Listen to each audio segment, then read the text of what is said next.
All right, guys. So before we get into today's episode, I want to take time out to give credit where credit is due. I want to give props to the program that helped me get where I am today. There would not be a tech job Tina here talking to you about how she went from being an SDR to an AE in 8 months without this program. That program is Course Careers. It's a self-paced, affordable course that you can take to help you get into an entry-level tech role. Now, I took tech sales and I never looked back. But hey, maybe tech sales is not for you. That's okay. They got other entry level tech roles that you can choose from, all at a very affordable price. And I'll even help you make it even more affordable by giving you my discount code link so you can take an additional $50 off of any course that they offer. And they also have payment plans available. So for those of you on the fence looking for a way to break into tech, I am a walking, breathing testimony that it works. So get off that fence and go get your tech job. Peace.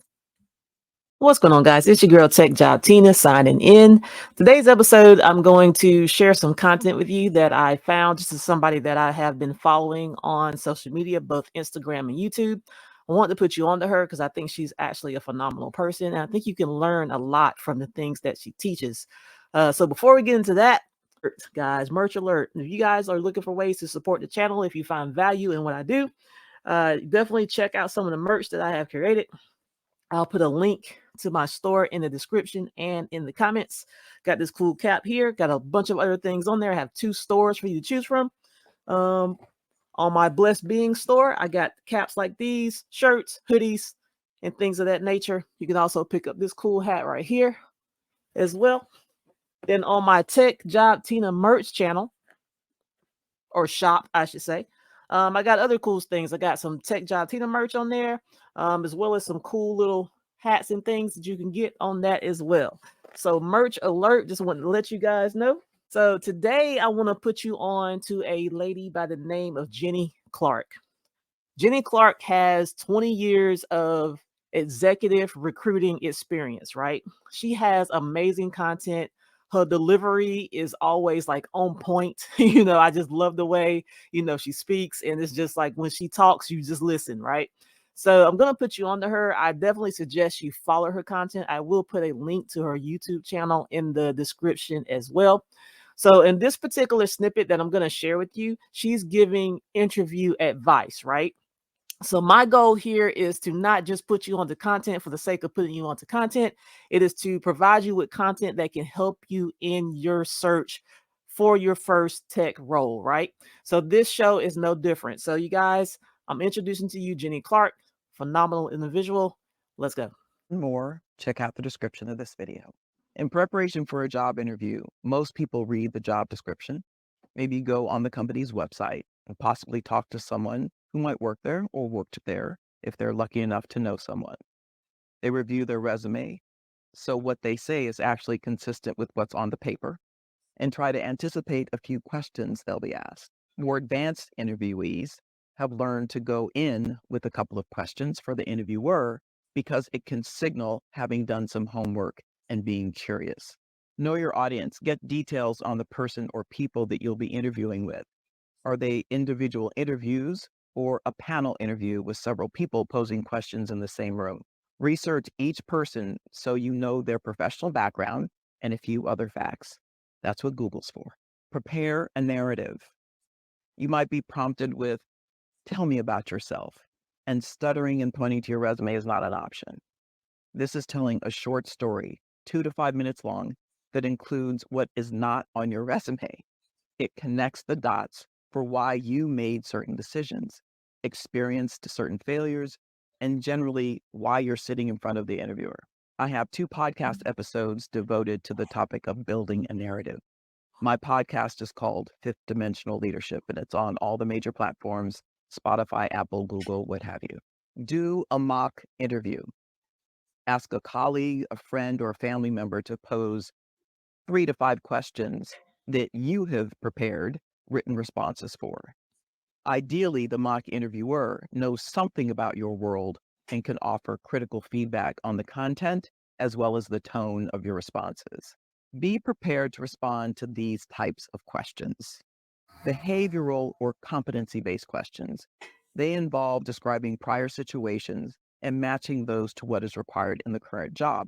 Things like, tell me a time when, or describe a time when, right? Be sure to point out how as well as when. How did you do something, not just that you did it or someone on your team did it? Situational questions are asked of candidates to understand how they would respond in a hypothetical situation and are used to assess a response to a future situation. What would you do if, or when you're using SQL and whatever happened, what would you do, right? Hypotheticals. Then there are skills-based questions, and this is where candidates are asked to complete a task or deliver results that assess specific current abilities, like technical assessments or a typing test, if we still do those. If you're asked an oddball question during your interview, know that there is often a hidden question lurking in the obvious one. At least there's likely an opportunity for you to focus the discussion back on some of your qualities or qualifications. For example, if you were to be asked if your leadership style is more like a lion, a peacock, or an owl, be thoughtful and describe your interpretation of the characteristics of each animal and which characteristics you might have in common with three. And if you want, offer a fourth option that best describes you and why. So take control of the question. Watch your time. Confirm how much time you have for the entire interview and keep your answers short. Follow the 3-minute rule. Keep your responses to 3 minutes and then ask the interviewer, is this what you were looking to understand? They might prompt you for more. Oh no, keep going. Or nudge you to move on. I can tell you that there's nothing worse than someone droning on about a detail that isn't relevant to the discussion. I've cut people off. If you are running out of time and want to make a couple of points about yourself, you might pause and say, I know we only have a few minutes left. I wanted to make sure that you know a couple more things about me. This is a very effective way if the interviewer is a novice and has maybe ended up talking more than listening. Now, you can share a couple of key qualifications, attributes, or experiences that they might not have asked about. Alternatively, you can say, I had a couple of questions I'd love to ask if there's time. And if not, maybe I can send them to you or we can have another short conversation. Without being pushy, you're taking control of the conversation and exuding confidence and interest. Here's an example. One of the worst interviews I had was when the candidate became argumentative. I think I was asking questions, but he didn't necessarily seem prepared for these questions, and he knew that he wasn't coming off well. I actually told him I wasn't going to advance him because I didn't think there was a good alignment between the role and his experiences and competencies, and I was rather specific. He was offended and stood up. Now he's in my office, stood up and told me I was wrong and that he knew he was a strong candidate. I stood up and told him that while his background was relevant, he didn't know the caliber of other candidates that I had interviewed.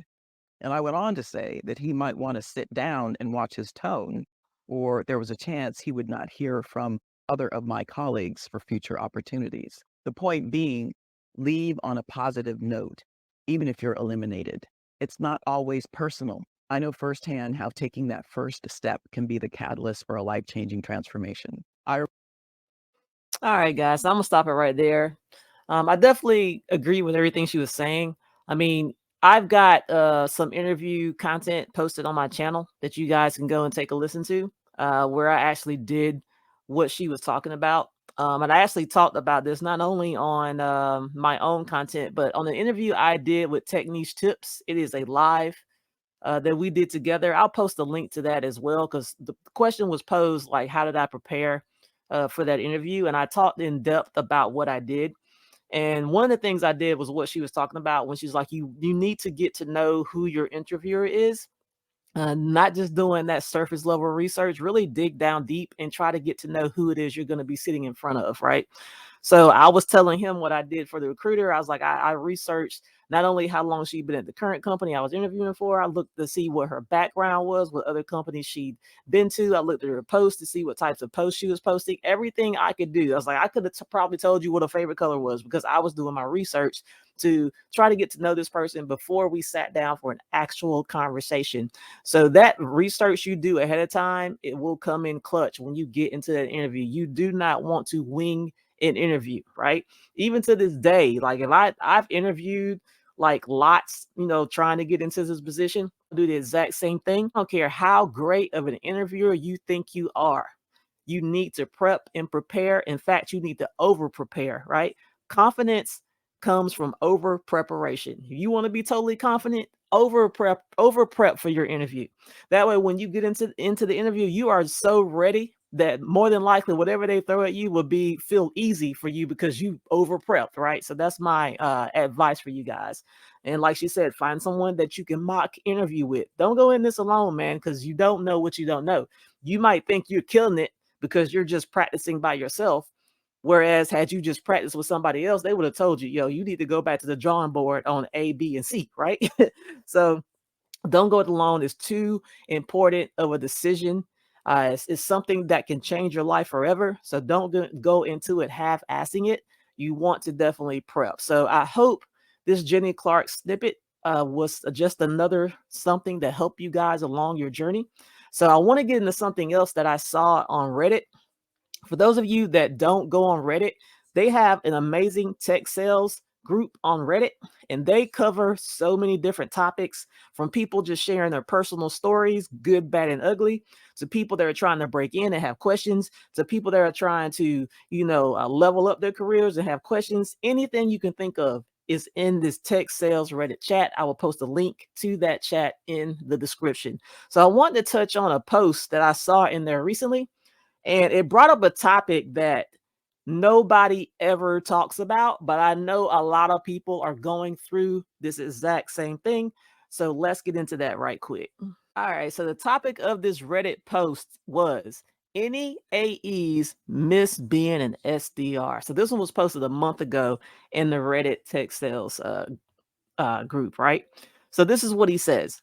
I've been an AE for about a year now and have felt more stress in the past 2 months than I did my entire 2.5 years of being an SDR.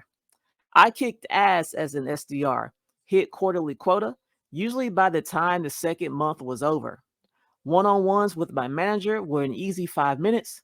People came to me for advice. I was taking naps in the office. Life was effing great. Now I'm an AE.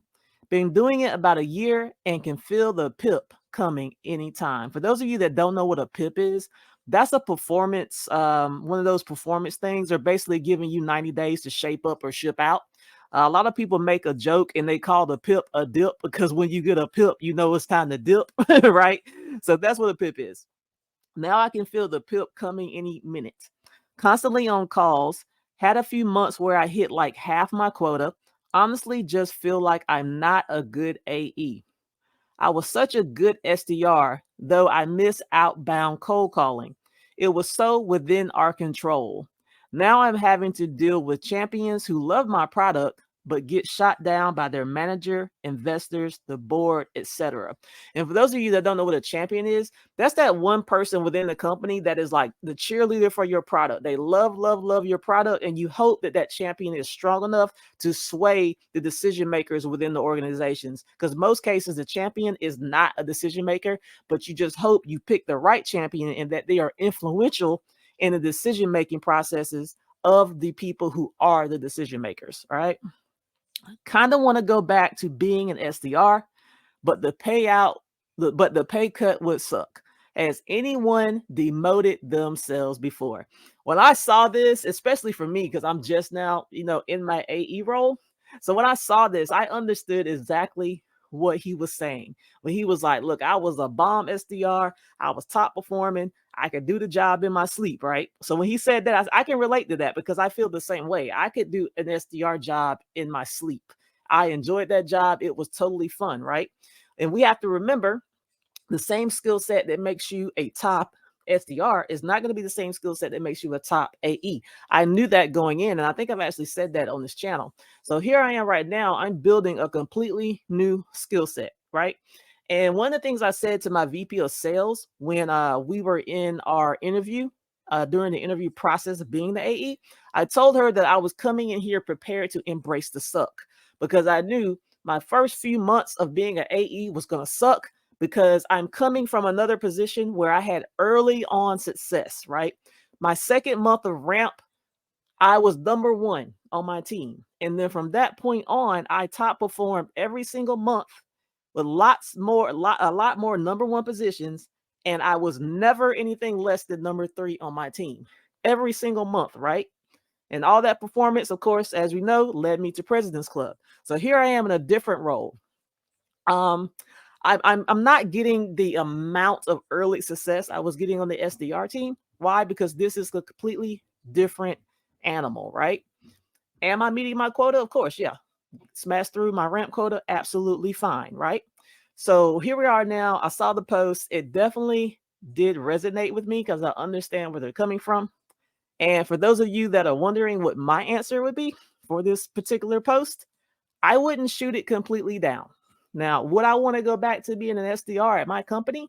Nah, I don't. As far as we're talking company specific, then yeah, I would stay in my role.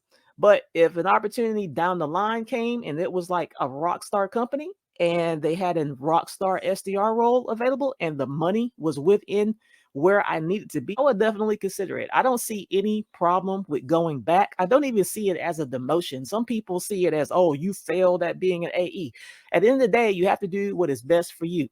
So if that means going back to something that you were good at, then do what you have to do. So I love this post. I'll put the link in the description for how you can follow the tech sales group on Reddit. So many gems in that group. So I definitely suggest you sign up and definitely make that one of the places you go for your information. So I'm going to stop this video right here. I'd love to hear any comments that you have. Drop them down below. And I'll see you guys in the next episode. Tech Job Tina out. Peace.